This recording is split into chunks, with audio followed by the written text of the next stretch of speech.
18 मास के बाद उसको छोड़ा सूर्यार्घ देते समय, तो मुकुटवा लेकर के रावण भाग गया। ध्यान देना बात को। और देखो जब बाली को भगवान ने मारा है तो पूछा कि मुकुट कहाँ दिए? कहा महाराज मुकुट हमारे पास नहीं रह गया, रावण लेके भाग गया है। और आप देखें आगे लंका कांड में भगवान जब मारते हैं तो मुकुट खींच करके अंगद कुछ चीजों को फेंके हैं। जब धरती पे हाथ पटके हैं जोर से तो रावण का मुकुट गिर पड़ा, और जब गिरा है तो अंगद जल्दी से उठा करके फेंक दिए, रामादल में आ गया। आज वही मैया कैकेयी अपने पति के सम्मान को, अपने कुल खानदान की मर्यादा को बचाने के लिए, लाने के लिए विचार बनाई है। और एक ये घटना राम जी को भी मालूम हो गया है। इसमें कई कारण है। एक विशेष कारण है कि राम का राज्याभिषेक क्यों नहीं हो पाया, उसका एक विशेष कारण है, बहुत कारण है। उसमें एक कारण ये भी है कि भरत जी की महिमा को प्रकट करना चाह रहे हैं भगवान राम। भरत जी ननिहाल में क्यों चले गए? क्यों? क्योंकि हरे राम भरत राम की ही अनुहारी, और सहसा लखी न सकहि नर नारी। भरत और राम को कोई पहचान नहीं पाता था, स्वरूप से भी, आचरण से भी, व्यवहार से भी। जब ये पैदा हुए थे ना तो माताएं भी परेशान हो जाए कि राम कौन है, भरत कौन है। गुरुजी से पूछी, कहा महाराज एक बात कहने में बड़ी शर्म लग रही है, लेकिन आप गुरु हैं, आपसे छिपाना ठीक नहीं है। कहा बताओ। कहा मैं इनको दोनों को पहचान नहीं पाती हूँ कि राम कौन है, भरत कौन है। तो गुरुजी ने बताया, हाँ देखो, जिनकी निगाह चरणों पे लगी रहे उनको जान लेना है कि भरत है, और जिसकी नजर मुखमंडल पर चढ़ी रहे, लगी रहे, तो जान लेना कि यही है, राम है। भगवान राम हमेशा भरत भैया का मुख देखते रहते थे, छोटे पन्ने पर, बाल्यावस्था में। और भरत भैया हमेशा भगवान के चरणों को देखते रहते थे। इसी से पहचान जाती थी कि ये भरत है, ये राम है। अरे भरत राम की ही अनुहारी, और सहसा लखी न सकहि नर नारी। भरत जी के मन में आया, अगर मैं रहूंगा, कैकेयी का जब विवाह हुआ था तो राजा ने कहा था कि मेरी लड़की के गर्भ से जो बालक जन्म ले उसी को राजा बनाना। तो भरत जी ने सोचा कि कहीं ऐसा ना हो कि मेरी माँ मेरी मोह में आकर के हमको राजगद्दी के लिए चाह ले, और जनता भी नहीं मानेगी। क्यों? क्योंकि हम में और भैया में कोई अंतर नहीं है, सील में, स्वभाव में। इसलिए जनता भी कहेगी नहीं नहीं, राम भी चाहे राजा हो जाए, चाहे भरत भी हो जाए, कोई गम नहीं है। इसलिए भरत जी अपने प्रभाव को दबाने के लिए, अपने प्रभाव को छिपाने के लिए, अपने महत्व को छिपाने के लिए ननिहाल में जाके बैठे हुए हैं, ताकि अवध की जनता राम से प्रभावित हो जाए, हमसे दूरी बना ले। और भगवान राम ने प्रतिज्ञा किया, करे भरत, जब तक तुम्हारी महिमा को पूरे ब्रह्मांड में मैं प्रकाशित नहीं कर दूंगा, तब तक राम का राज्याभिषेक नहीं होगा। इसलिए राम का राज्याभिषेक नहीं होगा। क्यों? क्योंकि भरत की महिमा को पूरे दिगंत में व्याप्त करना है। भरत जी ननिहाल में भले हैं, लेकिन भगवान ने कहा नहीं भरत, जब तक तुम्हारी महिमा ये जनता जानेगी नहीं, तब तक राम का राज्याभिषेक नहीं हो पाएगा। और इधर ध्यान देना, देखो कैकेयी एक ऐसी पात्र है रामचरितमानस में जिसकी निंदा भी हुई है और वंदना भी हुई है। जरा एकाग्रता से समझें। कैकेयी एक समय की घटना है, अध्यात्म रामायण का प्रसंग सुना दें आपको। भगवान राम जब बाल्यावस्था में थे ना, तो खेलते हुए आए और कैकेयी के आंख को बंद कर लिया अपने अंगुलियों से। एक खेल होता है ना, आंख मिचौली, पीछे से कोई आकर के आंख बंद कर दे तो बिना देखे बता दे कि फला आदमी हो, तो मानो जीत गया। ऐसे भगवान घुटनन के बल चलते थे, और कैकेयी अम्बा के पीछे से आकर के आंखें बंद कर लिया। मैया ने हाथ पकड़ा और कहा, बेटा राम। भगवान ने कहा, हाँ मैया, अब मैं आंख तब खोलूंगा जब तू एक वचन मान लेगी हमारी, तब। मैया कैकेयी ने कहा कि बोल बेटा क्या चाहते हो? कहा 3 बार कहो तब। कैकेयी रोने लगी, बताओ ये हमारे ऊपर विश्वास नहीं करना है? तो भगवान ने कहा कि मैया 3 बार कहो, जब 3 बार कही है कि दूंगी दूंगी दूंगी, और तब भगवान आंख खोल करके सामने आए और भगवान ने कैकेयी से कहा, मां जब मैं बड़ा हो जाऊंगा, पिताजी हमारा राज्याभिषेक करने लगेंगे, हे मैया मैं आपसे एक वचन मांगना चाहता हूं कि आप उस समय पे हमको वनवास करा करके और भैया भरत की राजगद्दी करा देना। कैकेयी रोने लगी कि बताओ कलंक हमको लगा रहे हो। कैकेयी रो करके कहा कि बेटा मैं तो तुझको अपने पुत्र से ज्यादा मानती थी, लेकिन आज हमको लग गया कि तू हमको अपनी माँ के बराबर नहीं मानते हो। भगवान ने कहा कैसे माँ? कहा जब कलंकित करना हुआ तो अपनी माँ को बचा करके आप हमको कलंक लगवा रहे हो। अगर तुझको वन में जाने की इतनी शौक है बेटा, तो तू अपनी माँ कौशल्या से क्यों नहीं कहवा रहा है, सुमित्रा से क्यों नहीं कहवा रहा है? तो भगवान ने मैया कैकेयी की गोद में बैठ करके कहा, माँ कौशल्या का हृदय इतना कोमल है कि सुन करके अगर जीवित रहेंगी तो भगवान की कृपा होगी, और तू वीरांगना है माँ, छत्राणी है, तू कह पाएगी और कोई कह नहीं सकता है। अपने पुत्र भगवान राम को प्रसन्न करने के लिए कैकेयी ने प्रतिज्ञा किया, बेटा स्त्रियों को पूरे जीवन में सबसे ज्यादा अगर कुछ दुख होता है तो वैधव्य का दुख होता है, विधवा होने का दुख होता है, पति न रहने का दुख होता है। बेटा उसको प्रसन्न करने के लिए मैं अपने हाथ से अपने मांग का सिंदूर मिटाऊंगी, मैं अपने हाथ से अपने हाथ की चूड़ियों को फोड़ूंगी और अपने आप से मैं अपने सुहाग को नष्ट कर दूंगी, लेकिन बेटा तुझको मैं खुश करूंगी। देखा राजा दशरथ से जब वरदान मांगी कैकेयी तो भरत की राजगद्दी के लिए बहुत धीरे से बहुत हल्के शब्दों का प्रयोग किए हैं, और भगवान के राम के राज्याभिषेक के लिए जो वनवास के लिए उसमें ज्यादा जोर दी है कैकेयी। भरत की राजगद्दी को मांगने के लिए बहुत आराम से बहुत सीधे शब्दों का प्रयोग की है।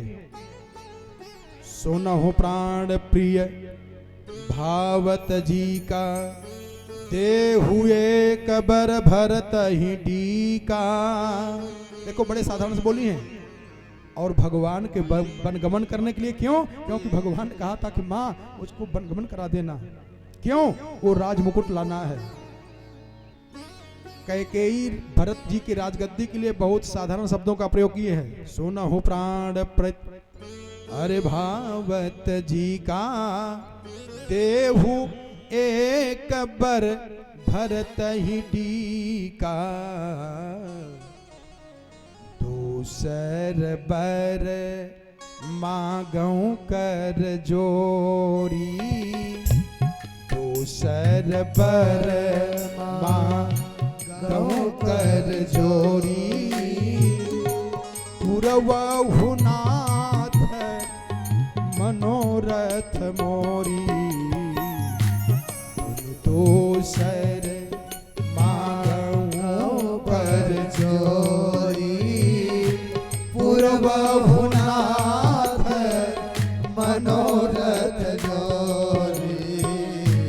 तापस बेस विशेष उदासी, तापस बेस विशेष उदासी।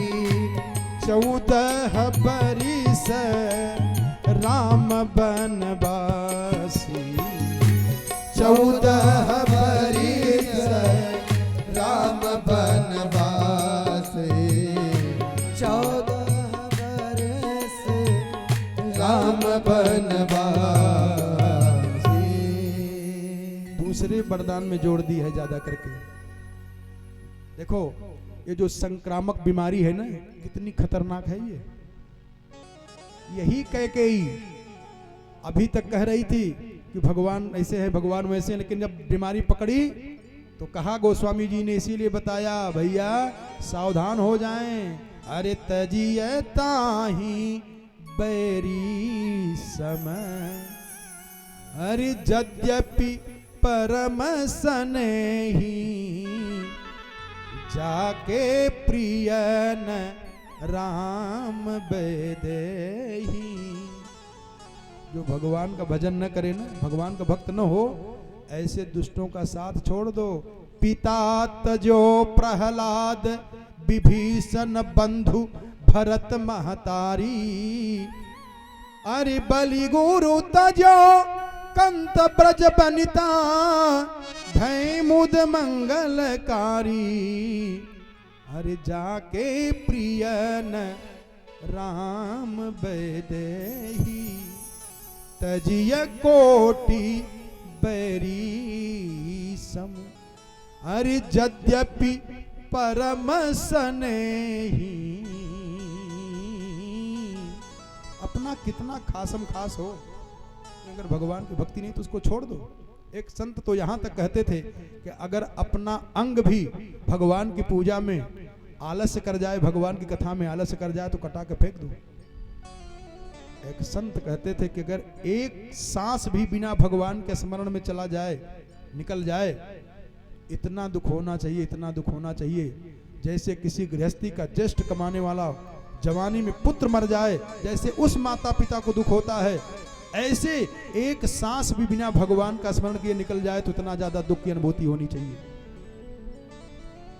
गोस्वामी जी ने कहा इसीलिए भैया कि को न कुसंगति अरे पाई न साई। को न कुसंगति पाई न साई। को न कुसंगति पाई न साई। को न कुसंगति पाई न साई। रही न नीच मत चतुराई है। रही न नीच मत चतुराई।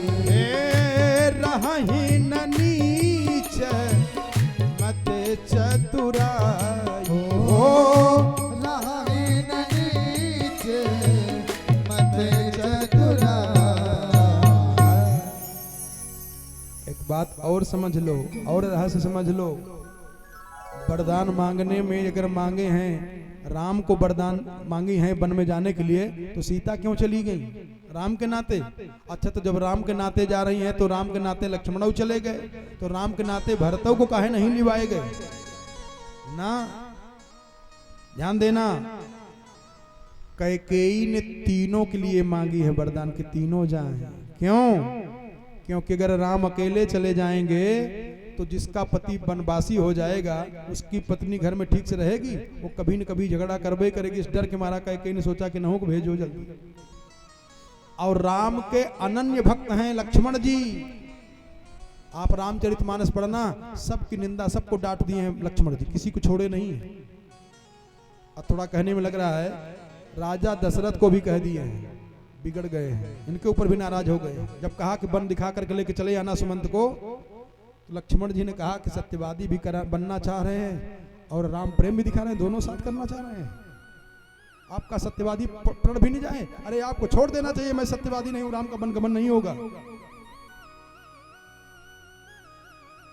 और राजा जनक, विदेह राज जनक, जो अध्यात्म के सम्राट हैं, ऐसे विदेह राज जनक को भी जनकपुर में ही लक्ष्मण जी ने डांट दिया था। वो लक्ष्मण है, किसी को छोड़े नहीं है। अध्यात्म के शिखर पर जो बैठने वाले हैं विदेहराज जनक, उनको भरी सभा में लक्ष्मण जी ने डांटा है। कब? जब कहा वीर विहीन मही मैं जानी, लक्ष्मण जी खड़े हो गए। जनक कही जस अनुचित बानी। ए जनक, बुद्धि ठीक ठाक है कि खराब हो गई? पागल हो गए हो? श्रीमान जी नहीं लगाए, महाराज नहीं लगाए। कहा जनक कही जस अनुचित बानी। ए जनक, अगर भैया न होते जितना उल्टा बोल गए ना, अभी आपको मजा दिखा देते हैं। ये धनुष की क्या मजाल है, पूरे ब्रह्मांड को कहो चकनाचूर कर दूं एक बार में। कंदुक यू ब्रह्मांड उठाऊं, जैसे गेंद बच्चा उठा के फेंक देता है, ऐसे पूरे ब्रह्मांड को कहो उठा के फेंक दूं। और कह रहे हो कि वीर विहीन मही मैं जानी। अब भगवान ने इशारा किया बैठ जाओ, तो बैठ गए। ओ लक्ष्मण जी, कैकेयी कह पुनि पुनि मिले। कैकेयी के चरणों में बार बार प्रणाम करते हैं लक्ष्मण जी। क्यों?